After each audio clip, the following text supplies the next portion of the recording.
Ladies and gentlemen, a very good evening and a warm welcome back to the Red and Blue Review. My name is Nick Philpott. I'm here as your host this evening as we look back on the Brentford and Newcastle games, and we've got a couple of other topics that we want to cover with you this evening. I am joined by my absolutely talented panel. Good evening. Very tired, Mr. Noble. Ian, well done for yesterday, mate. How many hours are you out? Yeah, about 20, just over 20, I think. We did leave ridiculously early. But good evening, Nick. Good evening, everyone, I should say first. And I was home about midnight, so it was a long one. Cracking work, mate. I have to say to you, that is outstanding stuff, because the only way I would do Newcastle away at my time of life is if I flew up there, I think is fair to say. And also, welcome back. And he was missing absent without leave last week. Welcome back, Mitchell Patel. Mitchell, how are you, mate? Good. And you?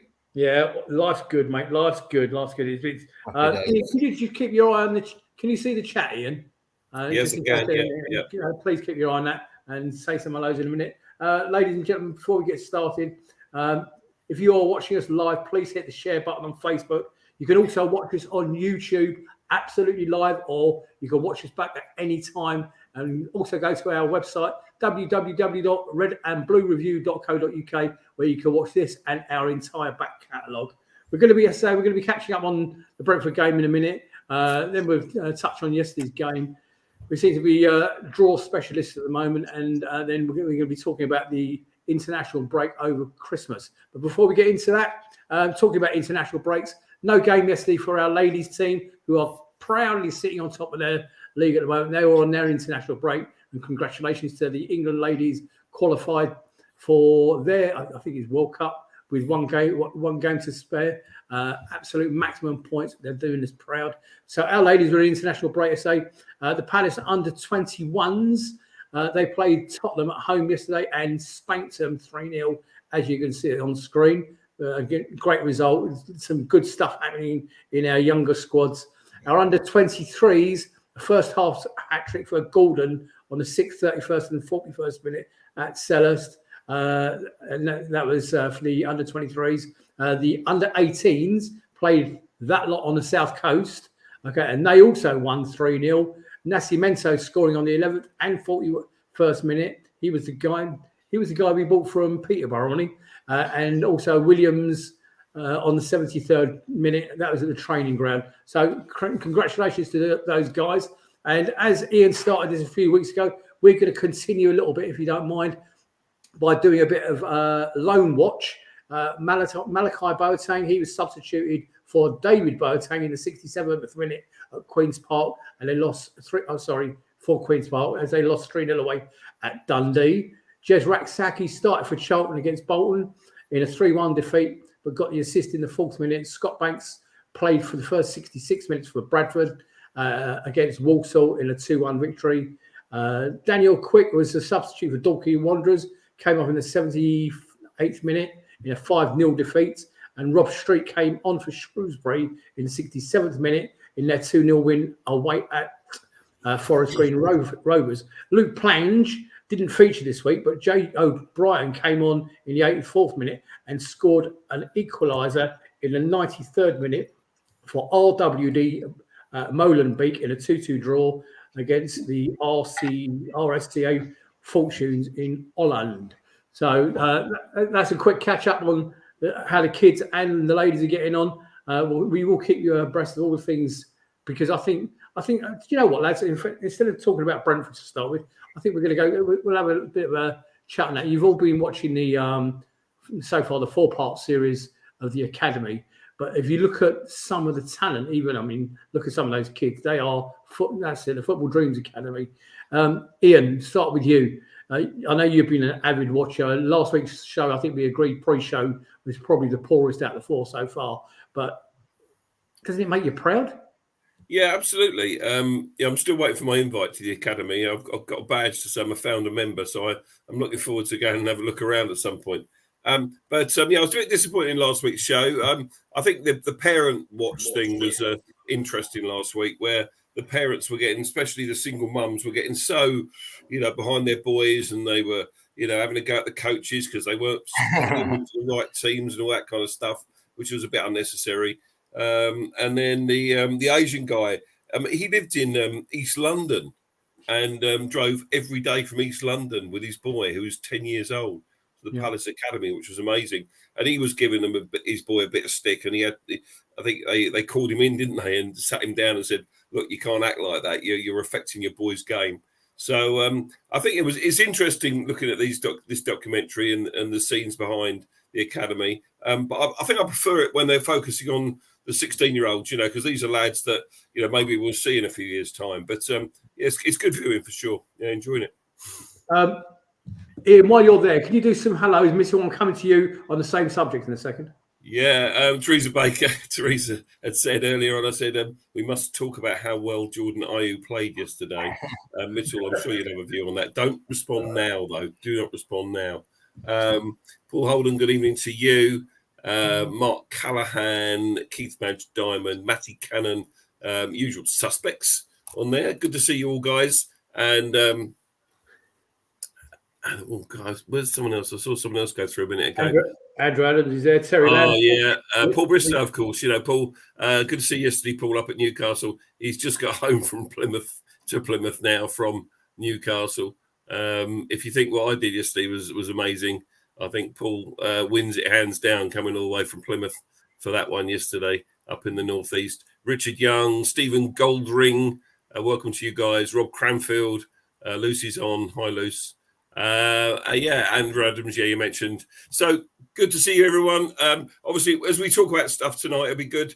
We'll mention, put your views in the chat, and we'll try and bring you into the conversation as we chat through stuff about the games and the stuff we're going to be talking about later on. So, Mitchell, I haven't seen you since I've been away. So, have you been watching the show, the Academy? Yeah, I think. That show, yeah, that's good. And yeah, I mean, our youth teams are just fire right now.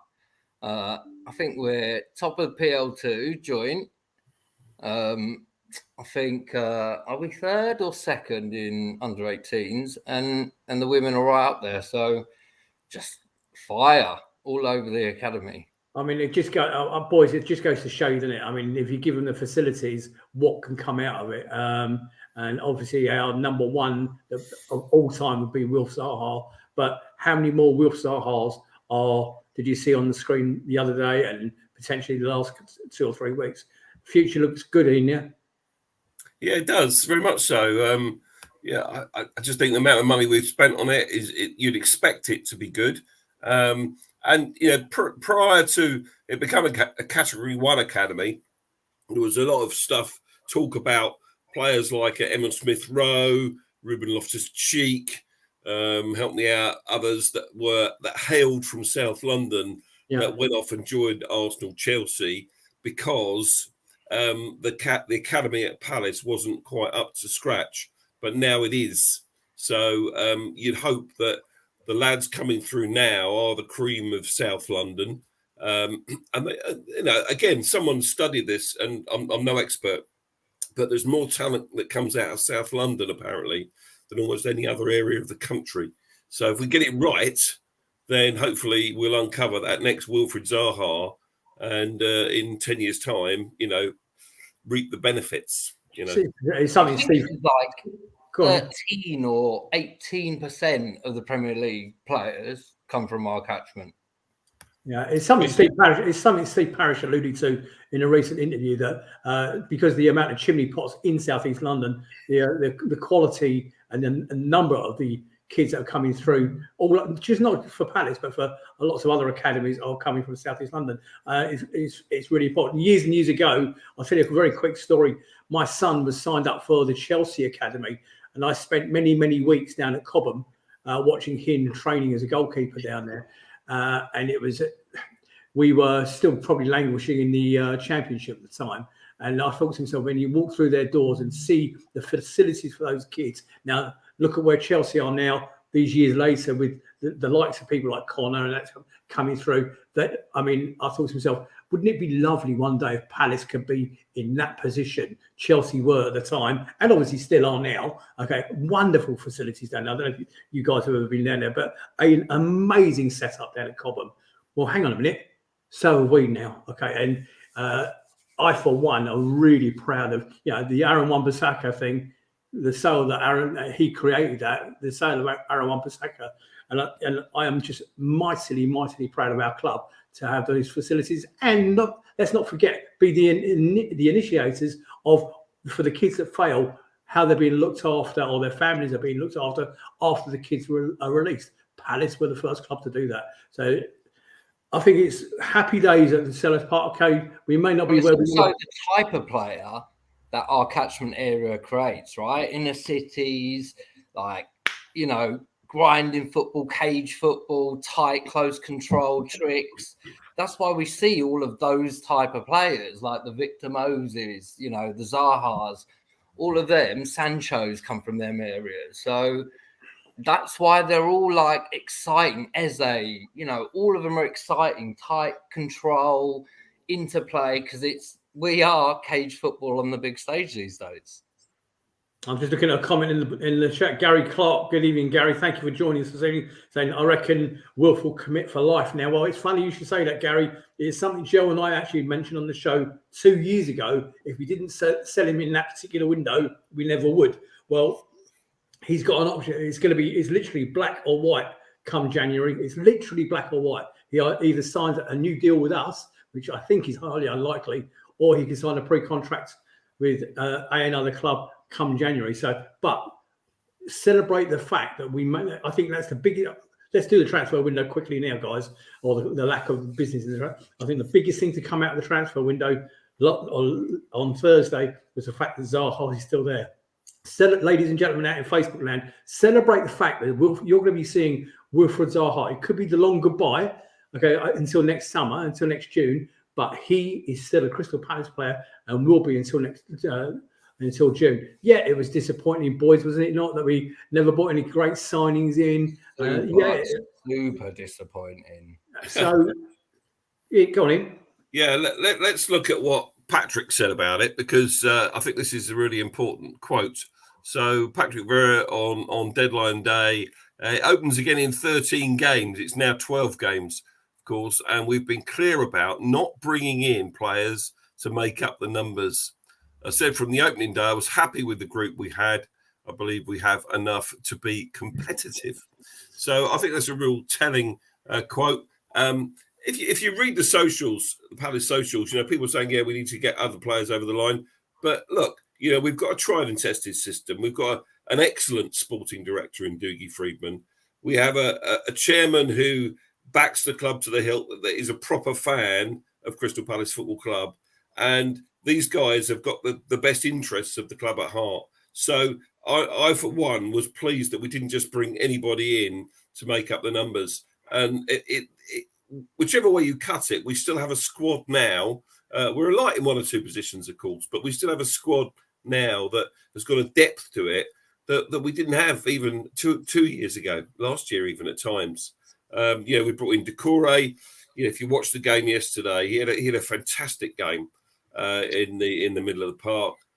Malcolm Abui is a great talent, looks really good. We've seen him in pre-season. We've seen him a little bit in the League Cup, and Chris Richards as well, US international, and Johnston is a great competition for Vicente Guita in goal. So I think those four signings were fantastic, and I would rate our window overall about 7 out of 10. Really, I haven't got a problem with it at all. Missile, what do you think was short, mate?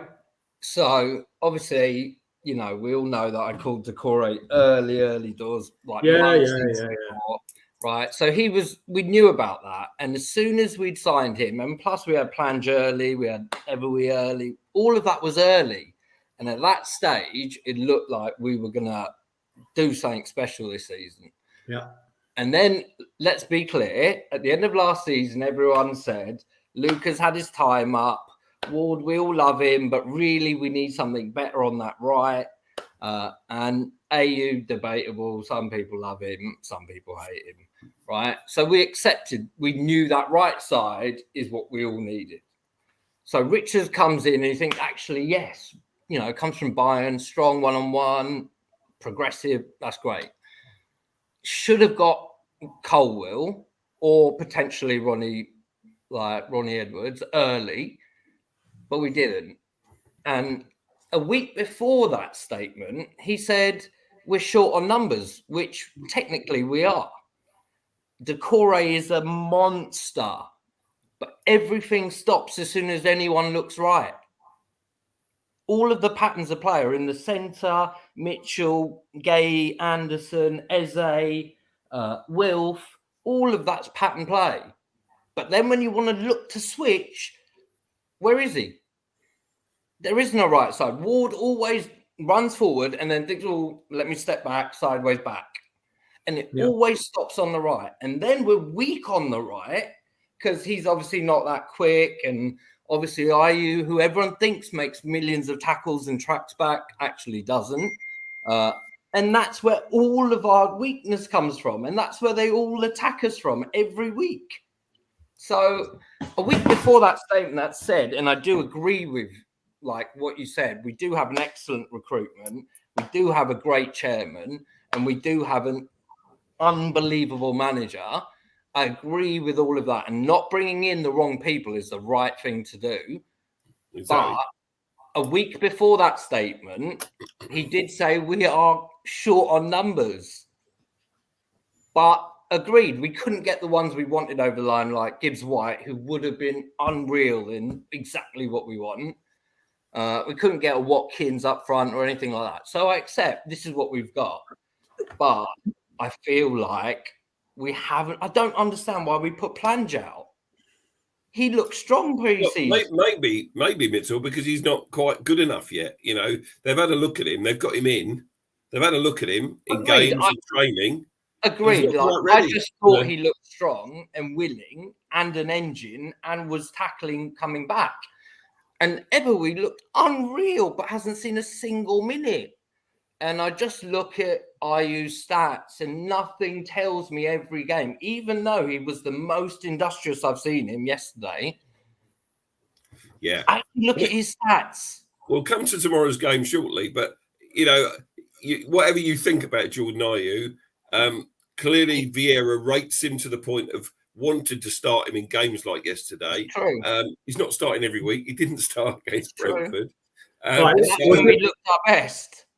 Before we get onto the games, guys, and we will do. Nigel, we'll come back to that. I just wanted to a couple of quick points, if you don't mind, from my perspective. What I did think is, I wonder what actually you saw his quote, but I wonder what Vieira actually did think when he woke up at 9 o'clock on Friday morning and the window had shut. I wonder if we have a great team and a great squad. We are light. As soon as you have to look to Luca, you're dead. But we didn't. If you're looking at Luca and like that's what you want for security and stability, no, he's dead. He can't pass the ball, and all you're going to get is a foul, which invites a free kick, which invites a goal. I'm just going to pick up on one quick point from the chat. I'll leave the chat to you in a second, Ian. But Keith Match Diamond said, we are light, but we have a massive break for the World Cup to get over any injuries and work on in the January window. Now, your point there, Keith, is well made. It's actually a subject we're going to be covering at the end of the show tonight, because I want to talk about the World Cup. And it's something I think that we have, and I don't know if many Palace fans have thought it through, but we actually have a wonderful opportunity, okay, and we're going to cover it in great detail towards the end of the show. So thanks for that, Keith. Perfect. Thank you for the tee up. I think shall we just do Brentford very quickly? I was there on Tuesday night. The substitute, Johan Wiss's late header, salvaged a 1-1 draw for Brentford at Crystal Palace on Tuesday night.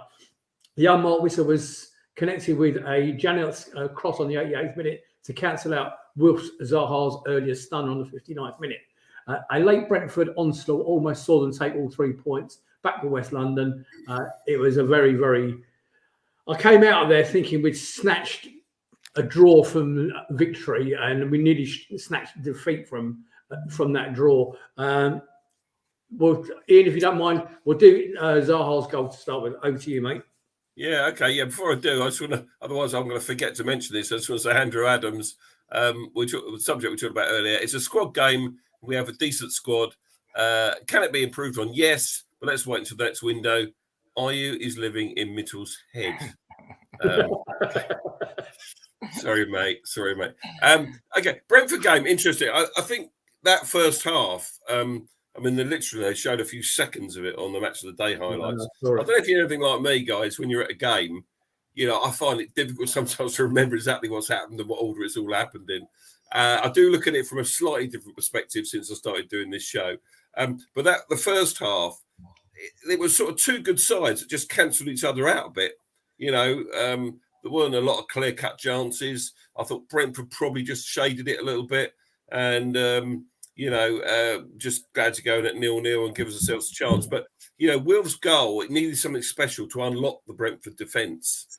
My goodness me, wasn't it a fantastic goal? It was reminiscent. It was very similar to the goal he scored at Norwich away last season, from that, left side of the area. But when you watch it back, there was no backlift on his right foot. It was just the bloke was just sort of jockeying him and waiting for him to take him on, and suddenly he shoots and gets it right in the top corner. Unbelievable goal, absolutely top draw, and a goal fit to win any game. Interestingly, we should talk about Wilf's comments after the game as well. So I'll come back to that, Nick, if I may. Yeah, please do. I think the substitutions changed the game. Brentford knew they had to get something from it. They brought more attacking players on, Wissa being one of them. And we responded by bringing on defensive players. We didn't give ourselves a creative outlet because we took Elise off, who looks our most dangerous player before Wilf scored. So I should have mentioned earlier, Michael Elise hit the post. Fantastic effort on goal. And, if you're going to win games at this level, that second goal is so crucial. And we didn't give ourselves the opportunity of scoring that second goal because we brought on defensive players. Luca came on, help me out. Ayew did come on, yes. Oh. But he was probably our only creative outlet at all, but Will stayed on the pitch. And you know what? I just thought that changed it. And even though we had that 5 at the back when they did get the cross in for their equalising goal, the bloke had loads of space still. I think we've learned from that.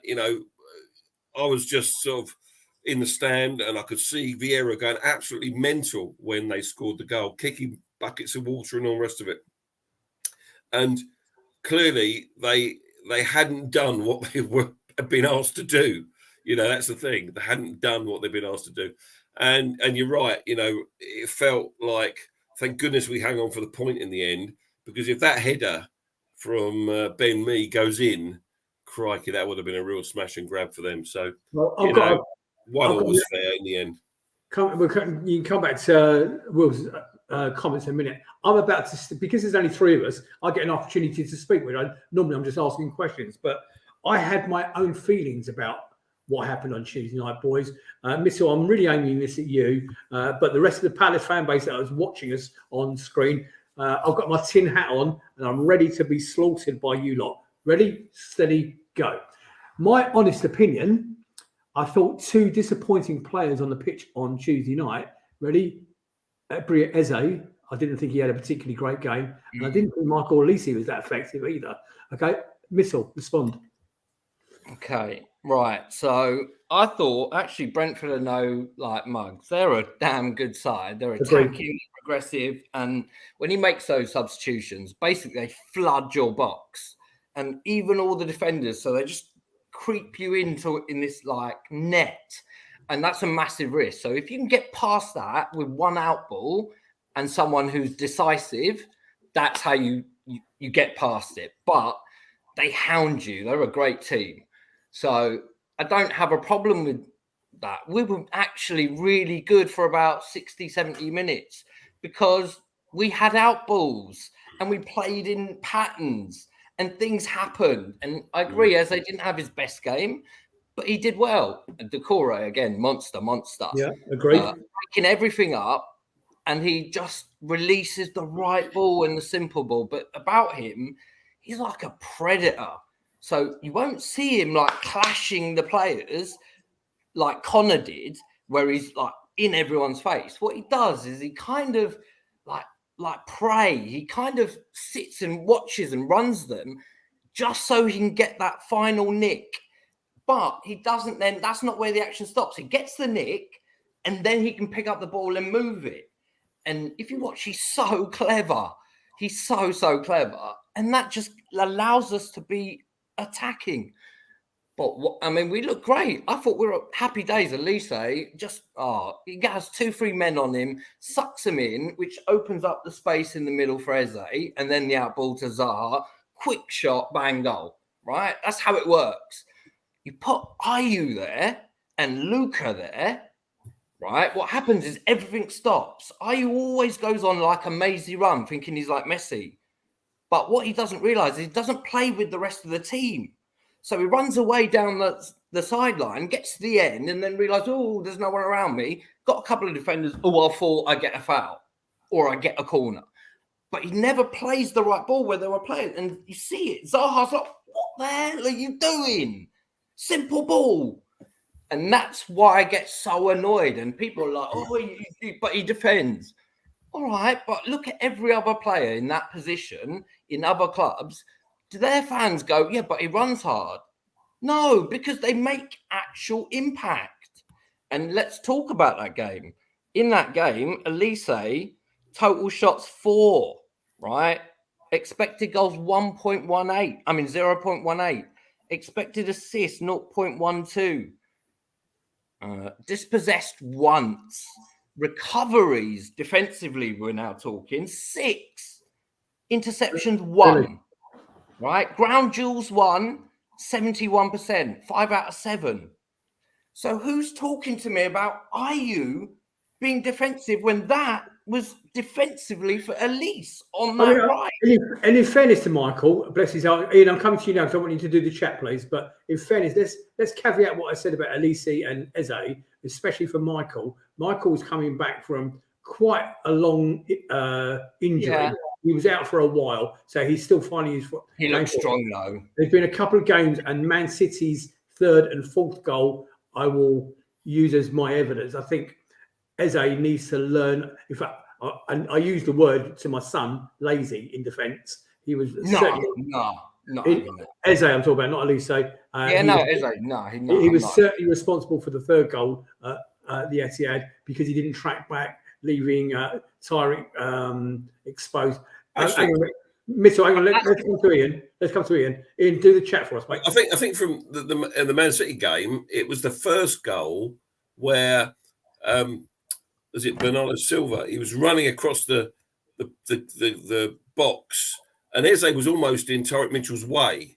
He got in his way, and that stopped him following on and getting that challenge in. So he got his shot away, and it was a deflected shot. It was a goal. But I think Eze can look lazy. I'm not sure he is, but he looks lazy, and his gait, the way he runs, and all the rest of it. So I think it's just something that we will have to cope with. I can cope with him looking lazy because he's such a great player going forward. All right. Okay. Anything else in the chat, Ian? Anything else in the chat, mate? Yeah, sorry. Mitchell was putting his hand up. Go on, say what you got to say very quickly. I was just going to say, I've really been trying to search. So if anyone knows, anyone in the chat or anyone, where we can actually try and search for like distance covered or like how many yards they run in like per game, per player, right? Just let us know, because this season I've looked at Eze, right? And I've never seen him run so much forwards and back. And he may not be perfect, but for 90 minutes I've seen him running like that. And I still see Ayew just drifting. And I'm like, Eze is now covering you. And then that shifts everyone over. So the Brentford goal, let's talk about that. When he came on, Ayew, he didn't go out to that player who was there. No, he didn't. You're right. He was at fault for right? that. And then there was a pass to another player in the middle who then literally, and then Eze's player who didn't go to, run past him. He looked at him. He didn't even follow him. So that ball to the guy in the middle was just 1-2 back to him. He crossed the ball for the header for Wissa because Ayew didn't track any one of the 2 or 3, didn't even bother. No, and he does it weekly, but nobody watches that. Yeah, listen, I agree with you there. When I watched that back, I think he hadn't been on the pitch that long, and he should have closed him down. It wasn't just him. There were other players as well that could have closed people down for those crosses. Agreed, but he just does it all the time. We can go on and on about we don't want to become the podcast that bashes Jordan Ayew. Look, I was not even going to talk about him, but people are going to come at me. That's the problem. That's right. Look, you said I'm going to fine you, Missile. I'm going to fine you £1,000 worth of sponsorship for Red and Blue Review if you mention Ayew one more time during this particular podcast. Honestly, I don't even want to talk about him. Unless I invite you to speak about him. Right, okay. In the chat, Colin Waterman, Elise, Eze, Mateta and Edouard need to start adding goals to their game. It's simply not good enough just to make a few runs now and then. Can't just rely on Will for the goals. I think we'd all agree with you there, Colin. Mark Callahan, if we have to go 5 at the back, we need 3 centre-backs. Mitchell got caught out playing in that position. Gay and Anderson seem to be having words after that one went in. That's the Brentford goal. I guess you're talking about, Mark, there. That we're talking about there. I think someone else has said also, I've seen in here, I just need to find it, that Mitchell doesn't quite look himself. Yeah, and I said pre-show, hang on a sec. I said pre-show that Mitchell and Mark Gahey, I think, on that left side of the defence, don't look quite the players they looked last season. Unpopular opinion, maybe, but Gay's got a mistake in him. What was it yesterday? He was caught in possession, and he ended up lying on the ball, and they got a free kick in our own half of the pitch. I thought, what is he doing? He needs just to deliver it. And when you're watching it from St James's Park, you're watching it from that bird's eye view, and you can see the distance between the players. And you think, just pass it there. Of course, the players can't see it like we can. And yeah, he got caught in possession maybe once or twice yesterday, which I thought wasn't really like him last season. And if he wants to go to the World Cup with England, he's got to improve upon that for sure. And Tariq, I think Tariq is probably carrying a knot still. Exactly what I was coming to. He went off yesterday, and you bring Klein on at left back, and you think, Klein is never a left back. But Wally did all right on the right yesterday again. Steady performance, but we're lacking something. We lack that depth. The boy Taya Adamarola's come back from Coventry. His loan's been blocked. I don't think that's necessary just because he's not getting the Coventry side. I think it's because we need more cover at left back. Yeah. So and he looked decent as well. So I think in the cup match I saw him play last season, he looked really good. Yeah, for sure. Quite attacking, he's quite strong. But yeah, I'm not sure about. I mean, I might not know anything about Plange, but I thought he was all right. He was quite physical. He run, had a decent engine. But yeah, we're just short, which is why don't we get Colwill? I mean, Brighton are doing business. Colwill and Gilmore for 9 million. You kidding me? Yeah, sure. Okay. I just want to change subject, if you don't mind, for a minute. Instagram, ladies and gentlemen, we have our own Instagram account.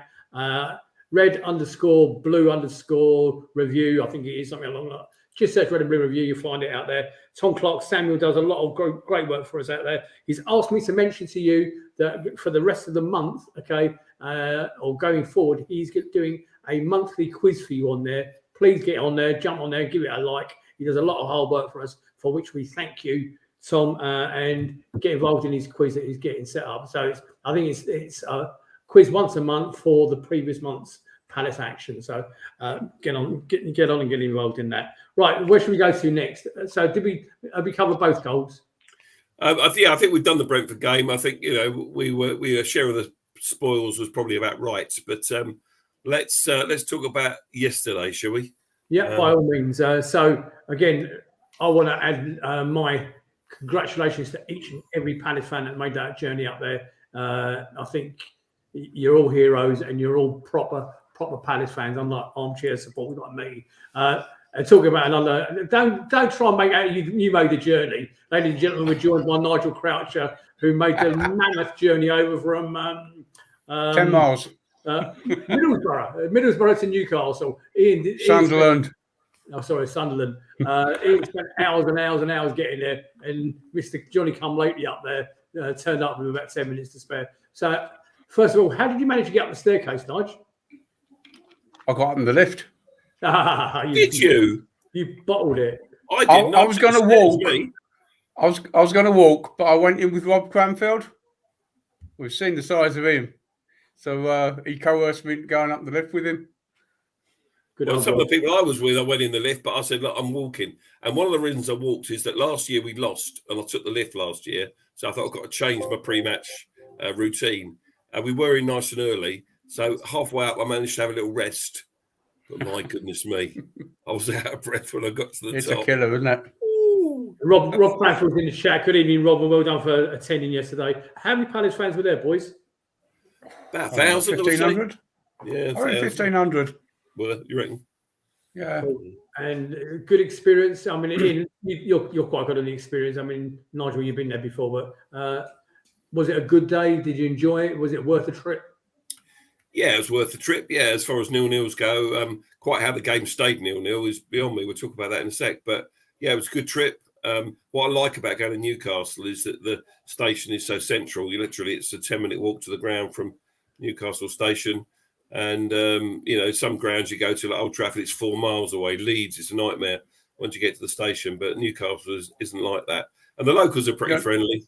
The only thing that annoys me is at the end, they make you march right the way around the stadium. Yeah, we stayed to the bitter end. We got kicked out in the end because our train wasn't so quite late. So we didn't have to rush off. So we were like first in and last out.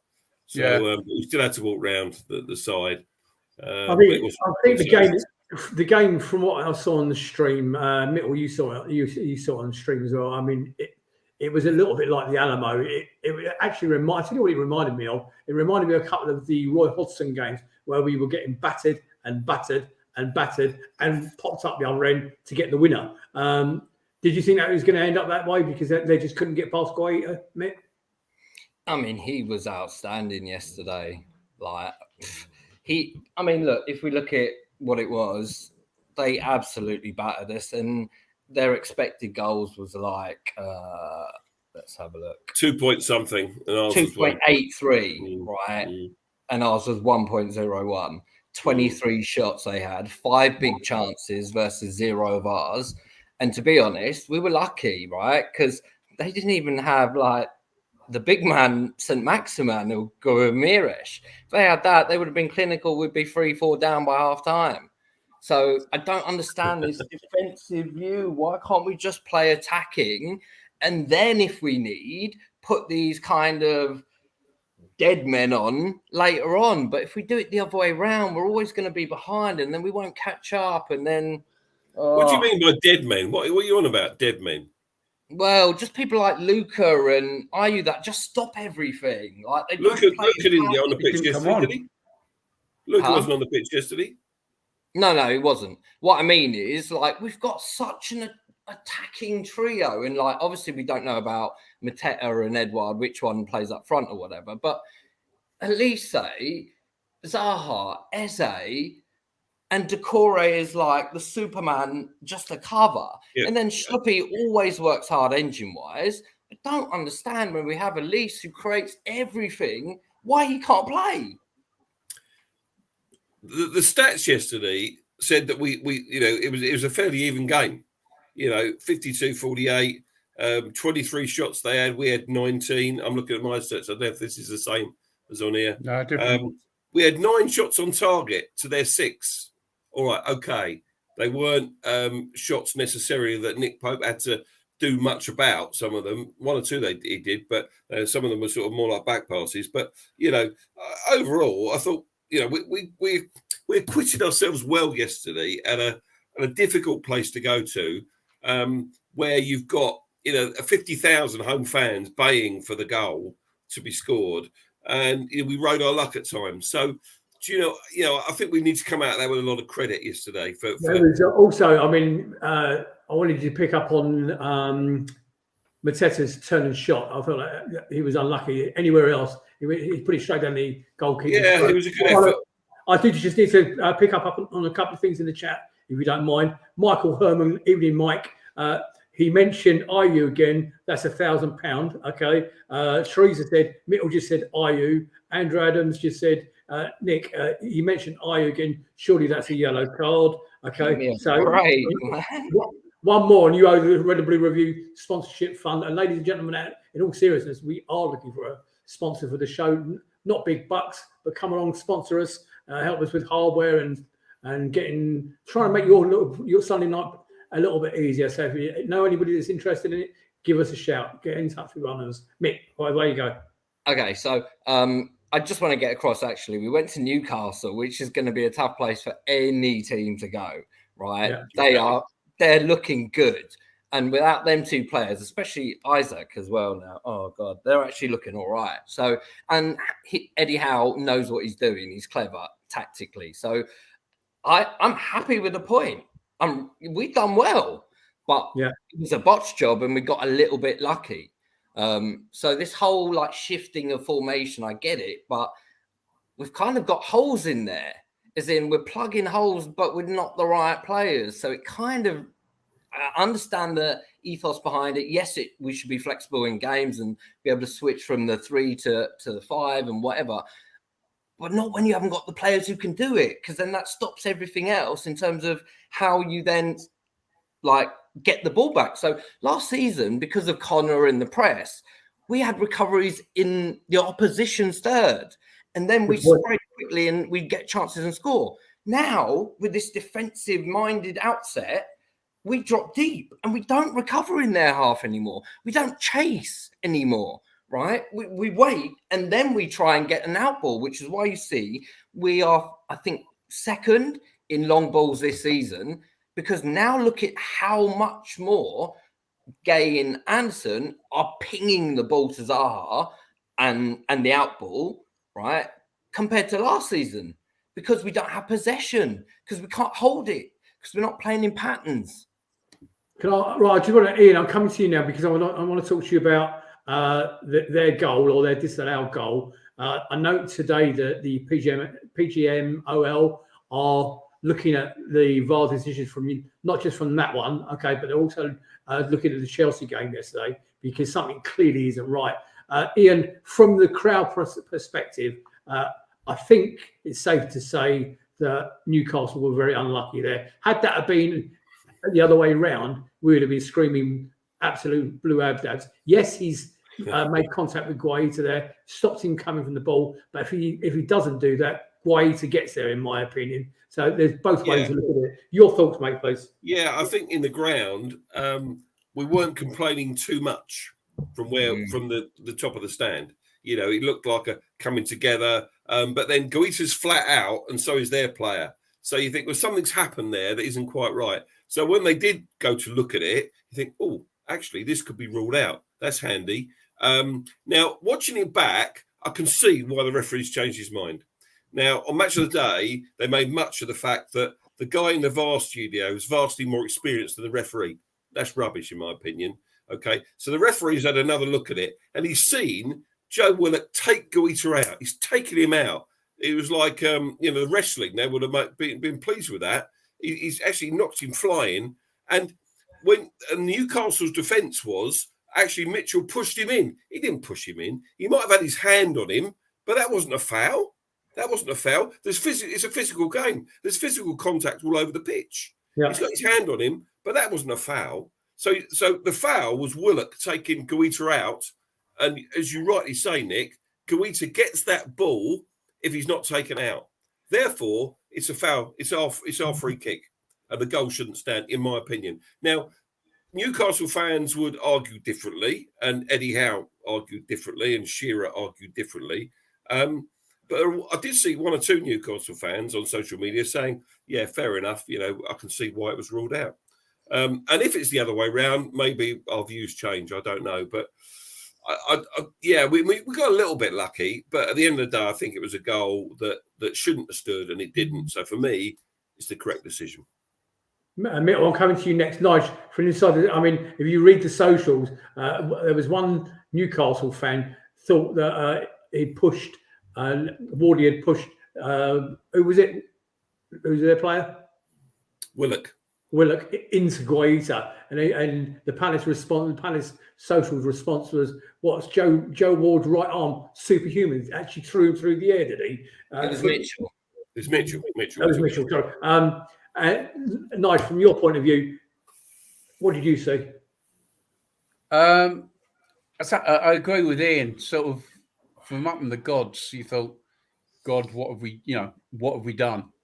1-0 down. But I say Guaita, he was out flat, and they even brought the Bulls on carry him off, wasn't it? Really? I honestly thought he'd had a serious neck injury, the way they were sort of treating him, and I think there's good 5 Willock minutes was out stoppage. too, let's be fair. Yeah.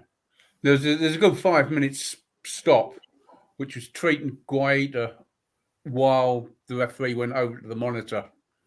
But as soon as the referee took that walk, you knew he was going to get. We knew it was going to get ruled out. I want your views, boys. Don't forget, we need to catch up on the goalkeeper, on Guaita and his performance. Just say, Mick, go for it, mate. Yeah, I mean, I don't really think it was that controversial. Really could have gone either way. I actually thought, we've been lucky there. And yes, look, my view of it, or my take on it, is Willock wasn't being a nuisance or whatever. He's moving forward. He's trying to get to the ball. I get that. That's great. Guaita's coming out. He's looking to punch it. So that's all fine.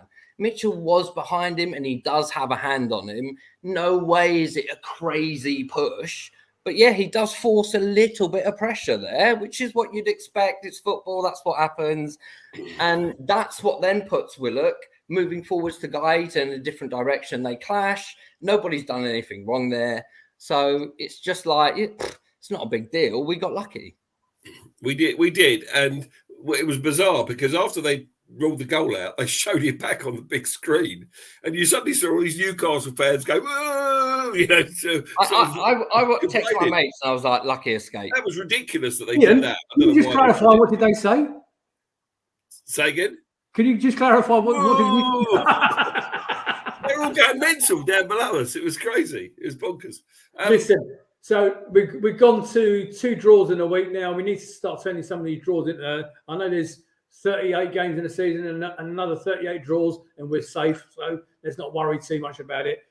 Comments from the manager. He said he's happy with a point. Tough place to come, a big atmosphere, and we needed to defend well as a team. We did it well and fully deserved the point. And I think he's right in essence. Totally. Today we defended really well. Okay, so coming up, we've now got to play the next 3 games. Yeah, that's a little bit concerning where we are in the league, especially as we're coming on to the next point, which is 3 games. Next 3 games are against the current top 6 in the division.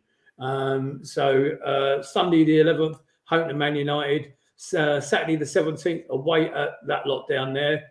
I still can't believe there's a 3 o'clock kickoff on a Saturday afternoon. Let's make a weekend of it, people. Those of you who are coming down with me. And Saturday the 1st, we are at home to Chelsea. So some tough games coming up. I'm going to change tact completely. So we'll put those 2 games to bed. I want to actually talk, if you don't mind. We've got in the last 10 minutes. I'd like your thoughts on what I've been thinking about out in Facebook land. So please bear with me while I ramble for a second. But I honestly think come Christmas and the New Year and into February, as a club, we have a golden opportunity. And what I'm actually talking about is we have this long World Cup break. Now, from our joint deliberations earlier on, we think we only have 2, 3, possibly 4 of our players going away on international duty for the World Cup. It depends whether Michael, at least he gets called up. It depends on Mitchell and Guihi, please. Anderson. And Anderson, we know is going to go. So we've got Chris Richards playing for the States, Guihi, Mitchell, and Richards. So apart from that, tell me Ghana in the World Cup. Yeah, whatever. Okay, you mentioned it again, so that's £2,000. What, Ghana? Okay, so my point is, all the other clubs, okay, including your Chelseas, your Man Uniteds, your Liverpool, all the clubs are going to have lots of players going away and slogging their guts out during the World Cup. and the majority of our squad will not be. And the majority of our squad will be at home stuffing themselves on their pre-Christmas dinner. I honestly think when they come, depending on which teams go furthest in the cup, okay, depending on which players stay out there, of course, what used to happen or what normally happens is when they come back from a major tournament, they have a 2-week break, okay, be it the Euros or the World Cup, and then they go into pre-season, and then they can start the new season. But this year, they're coming back to a massively busy, over-fixtured Christmas campaign and into the new year. Palace players, I believe we have an opportunity in the new year, as long as we're not carrying any injuries, to take it forward and have a very successful Christmas period and New Year. Discuss, gentlemen. Do you know what? The way you mention that there, I'm thinking of a couple of words: straws and clutching at. Yeah. You know, it's a nice thought, Nick. But there will be other clubs, I think, in a similar boat to ourselves. What is factual is that the maximum we will have is 3 or 4 players going. I think if Mark Gahey and Torrek Mitchell keep playing like they are, they won't be going with England. Jordan Ayew will be going. Anderson will be going with Denmark, and Richards will be going with the US. I can't see Elise going. He's not even played for France at a full international level yet. So, we've got 3 or 4 players going. Yeah, it could play to our advantage. You could turn it on its head and say, actually, they need to keep playing, and it'll be like coming back after pre-season, and they start cold, and the other players are all fresh, and they've got the momentum still, and we haven't. So I think whatever happens, Vieira and the management team at Palace and other clubs they'll be looking at this already. They will have sorted this, I'm sure. They need a routine. They need to be playing matches in that time. So there might be some friendlies behind closed doors. They might go away on a camp somewhere to somewhere warmer or something like that, just to keep the players together and keep them in top condition. These are finely honed athletes, aren't they? Professional footballers in the Premier League. So if you let them have a couple of weeks off, a rest, that ain't going to work, I don't think. So I think it could work either way. It might work to our advantage, it might not. But factually, we'll have 3 or 4 players going to the World Cup, it seems. Mitchell, you want to speak? Yeah, I think that's really clutching hard. Because one, if you look at the fixture list, we've got tough teams coming there. And then more importantly, we're kind of assuming that we've got a deep squad. And them teams that are sending their international players out, let me tell you, Man City's second team can run riot over anyone. All right, let's say Haaland disappeared. Oh, well, I've got Alvarez. Let me throw him on. So, they've got cover heavy in every department. Like all the big teams have bought out. Like Arsenal have got 2 in every position. Chelsea have bought like 500 players. Nottingham Forest have bought like 100 players. So they're deep. We're short. So our players, the consistent ones, should be playing weekly more often because they have to. Because of our reduced squad then, okay, let's throw it back at you boys, because your points are well made and I accept them. Don't forget, if we have got a weak squad and we might be carrying some injuries, and don't you think that month where they're not playing is a great sort of recap on the season? As Keith Diamond mentioned in the chat early on, the fact that we can be getting our players fit that are carrying knocks while the others are all out there slogging their guts out in the World Cup. Yeah, possibly. I mean, but last season we had the fewest injuries in the Premier League, and we haven't got many at the moment. So you've got 1 or 2 Macca's out, Tompkins, Ferguson is always injured, but we haven't got many others out. So I think our medical staff do a good job. Certainly last season proved that. So, but if we have got a few injuries, then yeah, I agree. The time will be a healer for them. But I still worry that they won't have. They won't be fully have that full momentum like they would have, in October. Go on, mate. These guys are all like, this is a job. So just because the World Cup's going on don't think like everything's going to stop. These guys have still got to go in and train every day. Yeah, sure. It's your job, mate. So they ain't on holiday. We might be watching the World Cup, but you crack on as normal. Paul Bristow. And that's every club, not just us. Paul's just said in the chat, our first 2 games back of Fulham and Bournemouth. Yeah, but our next game after that, Paul, is Spurs. So, you know, I did mention I'm not just talking about immediately. I'm talking about into January and into February. Go on, Ian. Worth mentioning the EFL Cup as well, because you know we've got a 3rd round tie to be played on either the 8th or the 9th of November. We think it's probably going to be the 9th of November, and I'll tell you why later if you like. And that's at Newcastle again. Now, if we happen to win that tie, the 4th round of the EFL Cup is scheduled for the 20th and 21st of December. The World Cup final is on the 18th of December. Whoa. So, you know, I think we'll be in a better position to compete on that stage compared to your Liverpools and your Man Cities and your Chelseas and so on, because they will have more players missing. And I know it's only the EFL Cup and they won't take it necessarily that seriously. But I for one, I'd love to win the EFL Cup. You know, I'd love to win any cup. Yeah, you know. In fact, I just love to win anything. So we've got a trophy and we've just got a little badge to like. So I've got something to say against all my other mates. What have you ever won? That's all you ever hear. Hey, what have you ever won? Right, It's coming. It's coming. This year, people. Let's have some positive. Listen, we're taking up enough. I think we're taking enough of these people's times on a Sunday evening. So we've got Sunday the 11th. Next Sunday, we are at home to Man United. So there won't be a show on Monday. You put your predictions in the chat for the Man United game. And then, Nick, did you say there won't be a show on Monday? There will be a show on Monday. Monday. No, I think about there won't be a show on Sunday. We will do we'll do one on Monday. And I'm not sure what the lineup for that will be, but no doubt Mr. Holyoke will come back at some point and make another appearance. He's been busy today. So, boys, thank you as always for joining me. I can't do it without you. It's been great fun. Mitchell, glad to have you back, mate. Ladies and gentlemen out in Facebook land, thank you for joining us. Thank you for giving up your Sunday evening.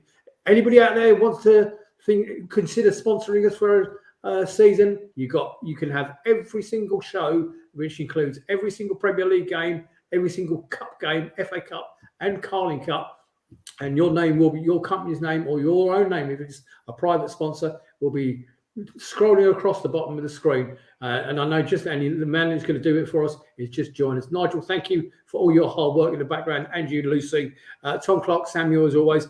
On behalf of, did you want to say something, Nigel, before we bailed out? Okay, on behalf of my entire team, I am grateful to them all. God bless. Take care. Good night, everybody. Good night. See you guys.